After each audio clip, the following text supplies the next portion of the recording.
예, 오늘 남신도의 헌신 예배에 제가 와서 설교할 수 있는 귀한 기회를 주셔서 고맙습니다. 오늘 헌신하는 남신도회 여러분들에게 하느님의 다함 없는 은총이 함께 하시기를 축원합니다. 아마 이 시대의 최대의 화두, 아마 그건 기후 위기일 겁니다. 아마 한반도에 살고 있는 우리들에게는 한반도의 평화가 또 화두이겠지요. 그래서 어쩌면 이 시대에 세워져 있는 교회들이 짊어져야 될 가장 중차대한 십자가는 아마 기후 위기를 어떻게 극복할 것인가 라는 문제와 한반도의 평화를 어떻게 구축할 것인가 라고 하는 것일 겁니다. 지난 3월에 저희 큰아이가 군에 입대하였고 제가 그 아이가 쓰던 방을 이렇게 이어서 쓰게 되어졌는데요.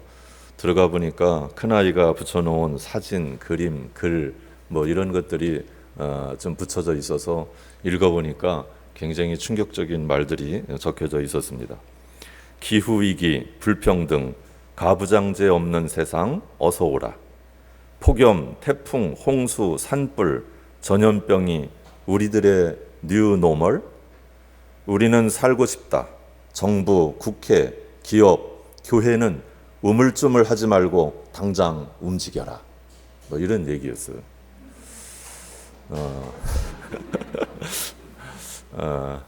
지금은 이제 인제 소방서에 가서 지금 군복무를 하고 있는데, 하여튼 요즘에 젊은이들의 이 생존 문제가 됐구나.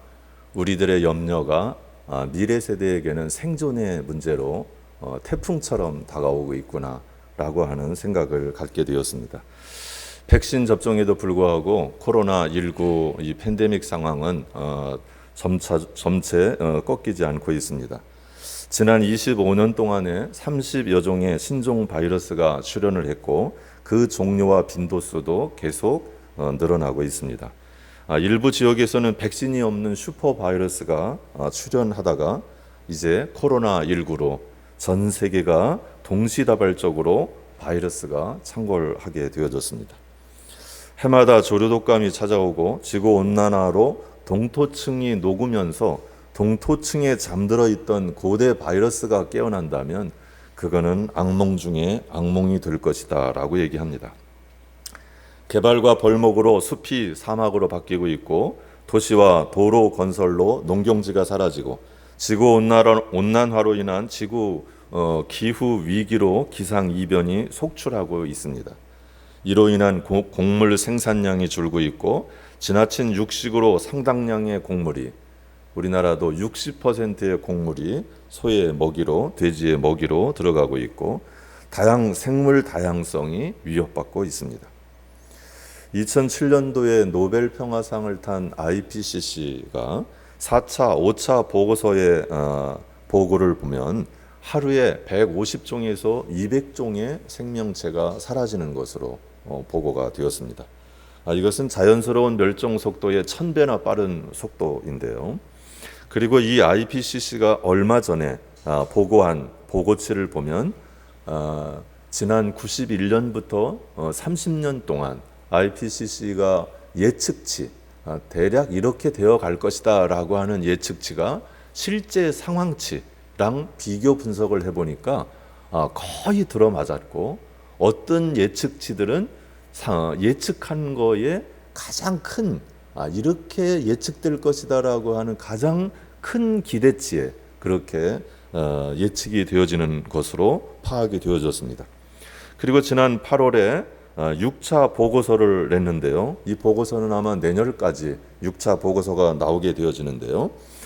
이 기후 재앙이 당초 예상했던 2050년보다 10년에서 15년 빠르게 닥쳐올 것이다 라고 이렇게 예상을 했습니다.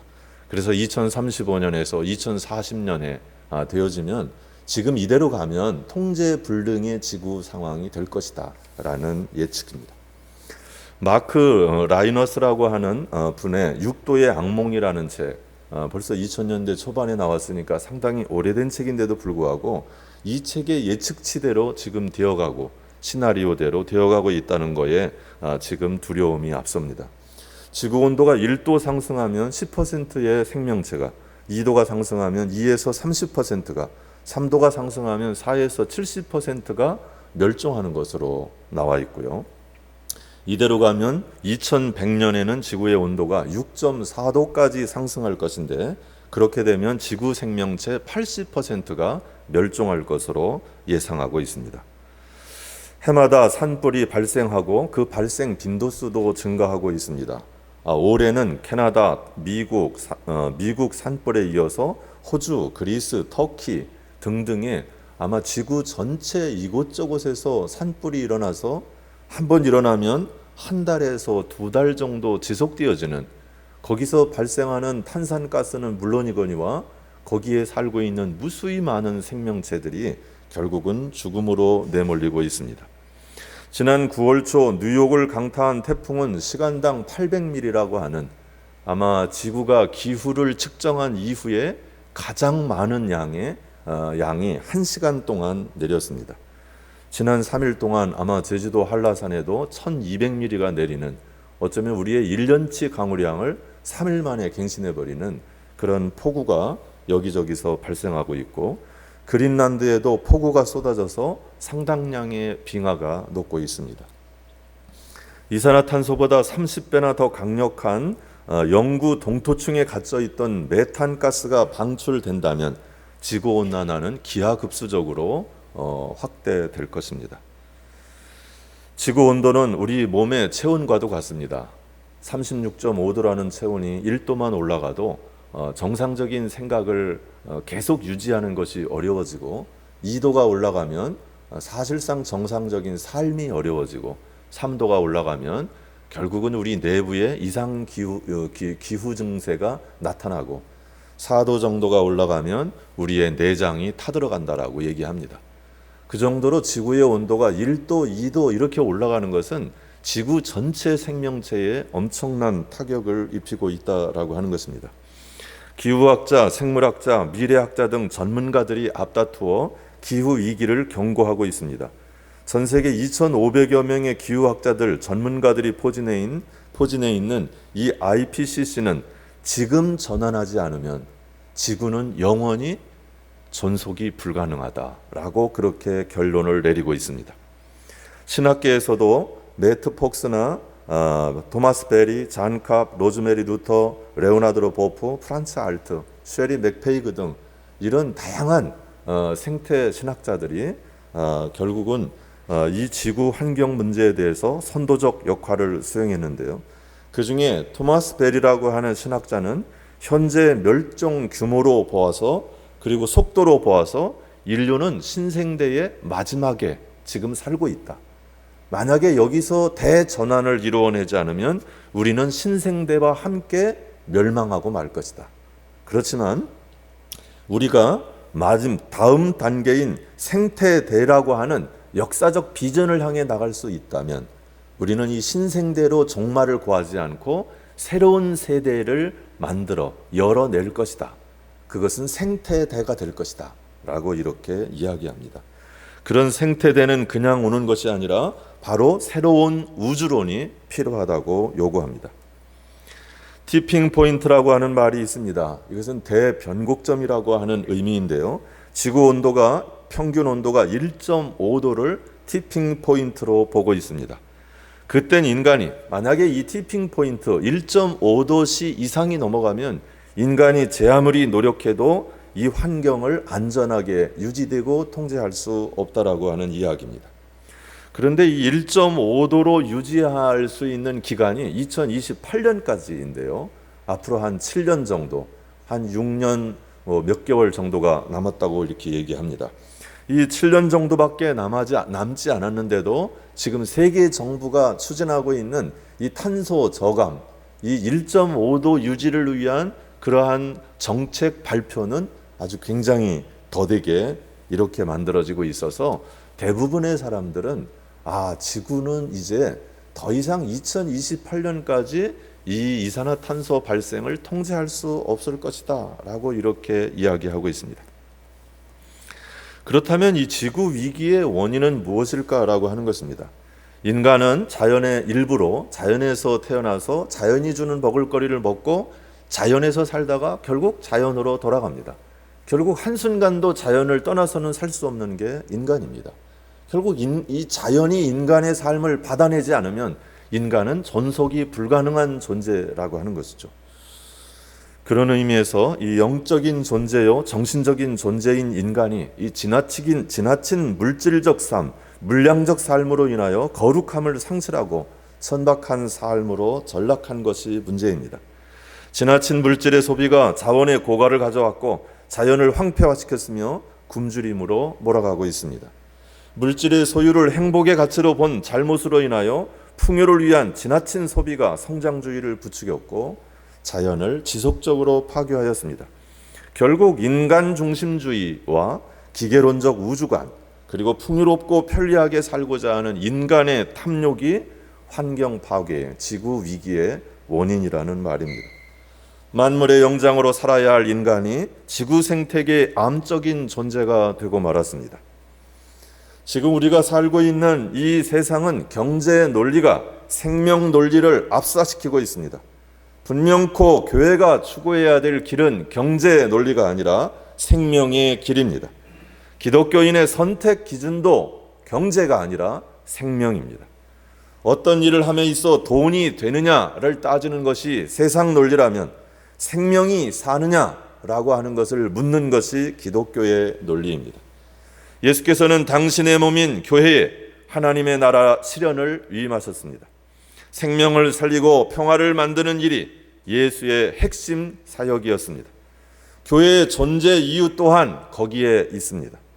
생명이 무참히 죽임당하는 곳에 교회는 있어야 하며 그 성심으로 생명을 지켜야 합니다. 생명을 부둥켜 안고 생명을 보호하고 살리는 역할을 바로 교회가 감당해야 합니다. 이것이 하나님의 뜻이며 하나님의 명령입니다. 기독교 신앙에는 전통적으로 구속, 구원 신앙과 또한 창조 신앙이 있습니다.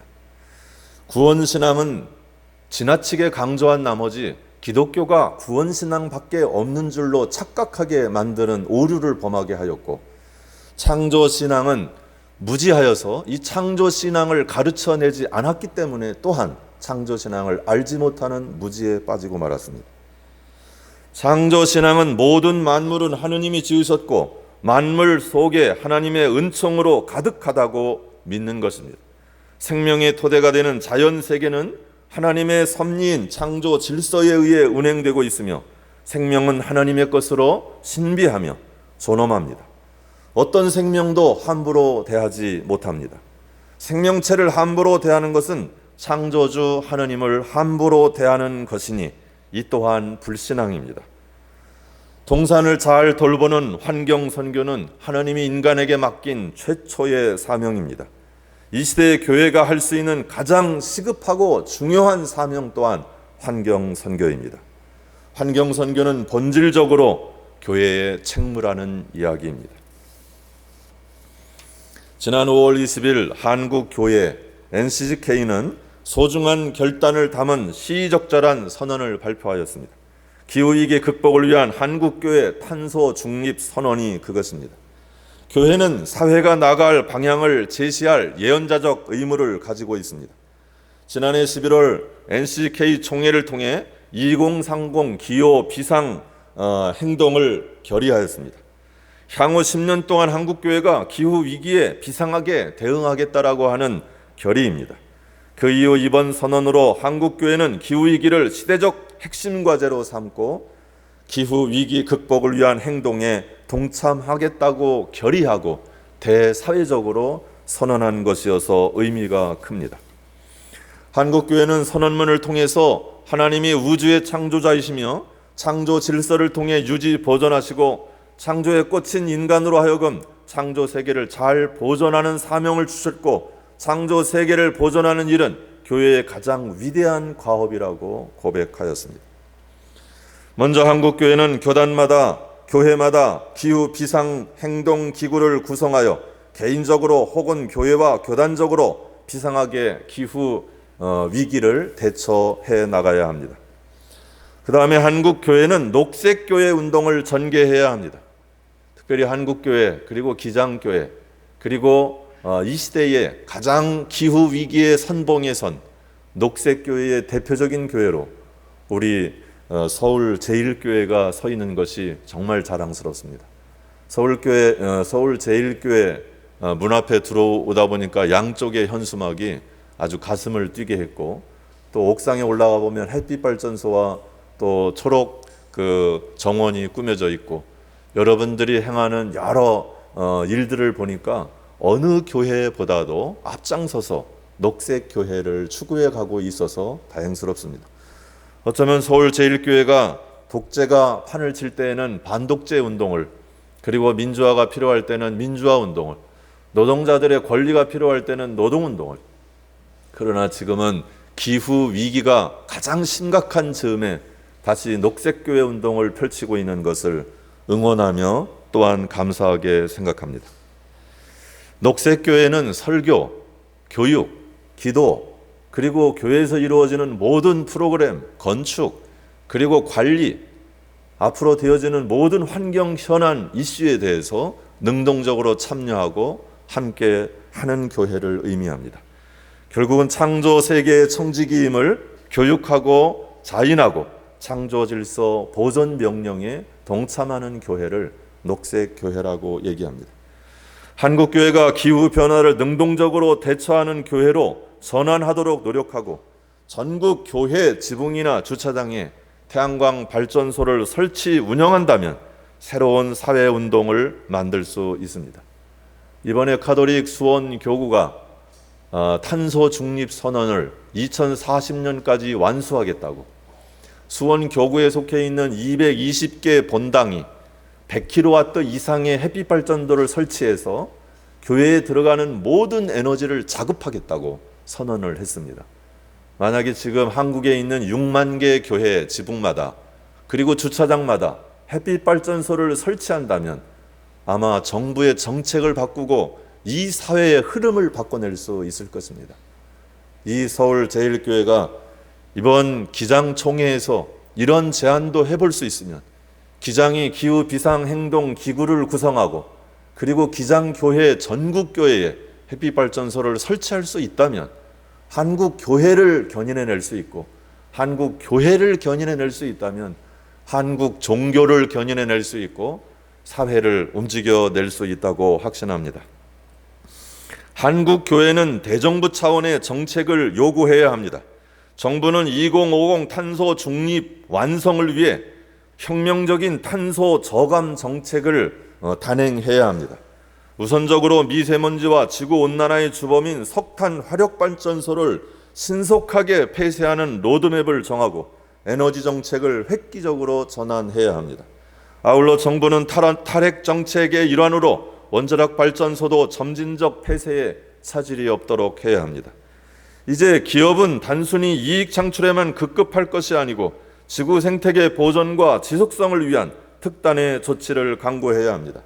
시대적 흐름에 맞추어 기업들은 생산 활동에 필요한 전력을 모두 재생에너지로 대체해야 합니다. 이것을 바로 RE100이라고 하는 재생에너지 100%라고 하는 운동인데요. 앞으로 지금 글로벌 기업들이 자기 기업의 소품으로 들어가는 부품들을 바로 이 RE100으로 만들지 않으면 이제는 그 부품을 쓰지 않겠다고 선언을 했습니다. 결국 삼성이 아무리 좋은 반도체 그 소재를 만들어도 이제 이것을 사용하는 그런 아이폰이나 이런 쪽의 회사들이 사갈 수가 없는, 그래서 100% 지금 재생에너지로 바꾸는 일들이 기업의 불똥이 떨어졌습니다.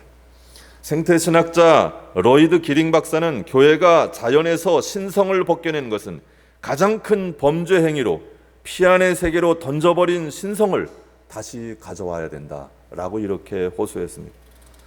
생태신학자들이 입을 다투어서 지난 100년 동안의 인류가 저지른 가장 큰 범죄 행위는 바로 환경 파괴라고 이렇게 단언했습니다.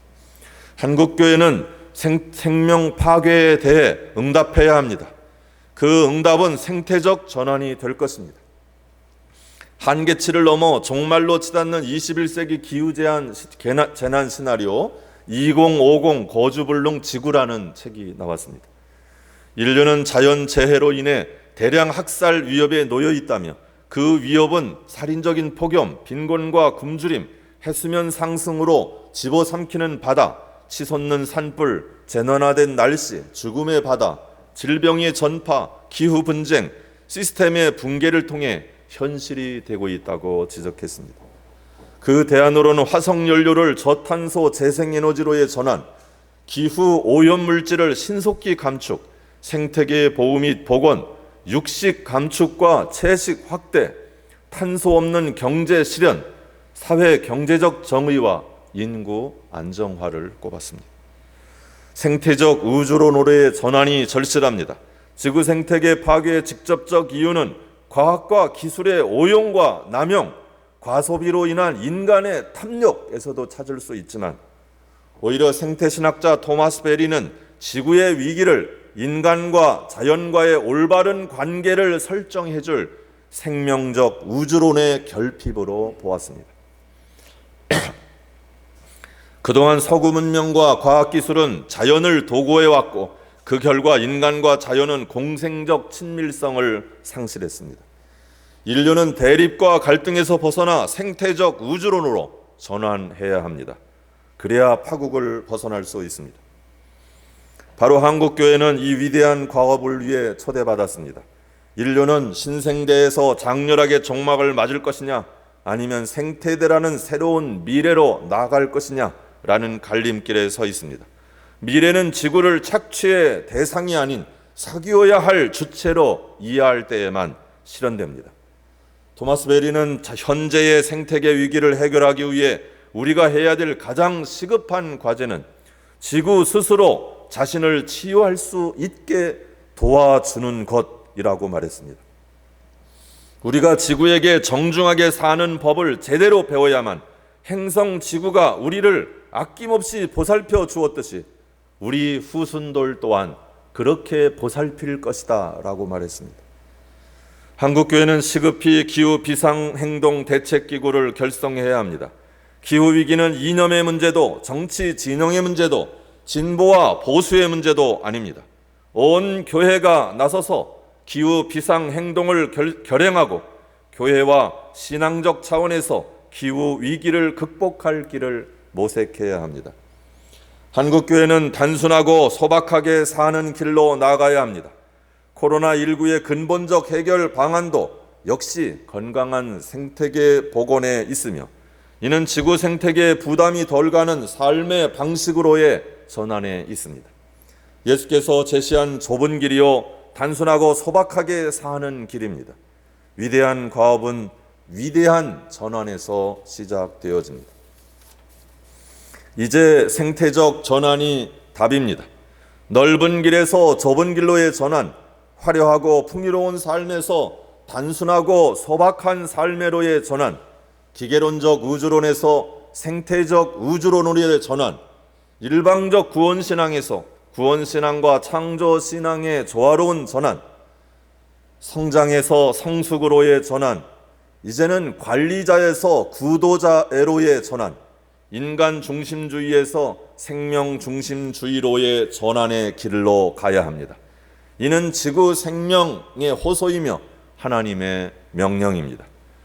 하나님께서 생태적 삶의로의 전환으로 우리를 초대하십니다.